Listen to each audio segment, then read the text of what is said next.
अस्सलामु अलैकुम, welcome to my channel आज तक उर्दू। पराठा खाने के लिए 30 मिनट पहले करंतना तोड़ने वाले शख्स पर $1000 का जुर्माना। सिंगापुर में कोरोना वायरस में मुब्तला शख्स ने पराठा खाने के लिए 30 मिनट पहले करंतना तोड़ दिया। गैर मुल्की खबर एजेंसी के मुताबिक कोरोना वायरस में मुब्तला शख्स ने चंद डॉलर्स में पराठा खरीदने की खातर करंतना का वक्त खत्म होने से 30 मिनट पहले इसे तोड़ दिया, जिस पर हकाम ने इसे 1000 सिंगापुर डॉलर का जुर्माना कर दिया। गैर मुल्की मीडिया के मुताबिक मैंने बताया गया है कि सिंगापुर के रहायशी 22 साल नौजवान को गुज़श्ता माह कोरोना वायरस के शोबे में घर से ना निकलने का हुक्म दिया गया था, लेकिन नौजवान ने करंतना का वक्त खत्म होने से 30 मिनट पहले इसे तोड़ दिया और घर से बाहर निकल आया और करीब मौजूद रेस्टोरेंट में पराठा खाने बैठ गया। नौजवान की निगरानी पर मामूर अहलकार ने इसे रेस्टोरेंट पर देखा तो फौरी इससे राब्ता किया, जिस पर नौजवान ने बताया कि भूख की वजह से वो करीब ही मौजूद रेस्टोरेंट से खाना लेने गया था। नौजवान की निगरानी पर मामूर अहलकार ने इसकी इतला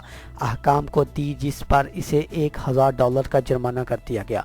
सिंगापुर में कोरोना वायरस के केसेस की तादाद 18,000 से तजावज़ कर गई और 1055 अफराद वायरस से हलाक हो चुके हैं, जिसके बायस वायरस का फैलाव रोकने के लिए सख्त कवानीन के तहत इस तरह की खिलाफ वर्जियाँ करने पर $10,000 तक का जुर्माना और साथ ही 6 माह की कैद की सजा भी दी जा सकती है।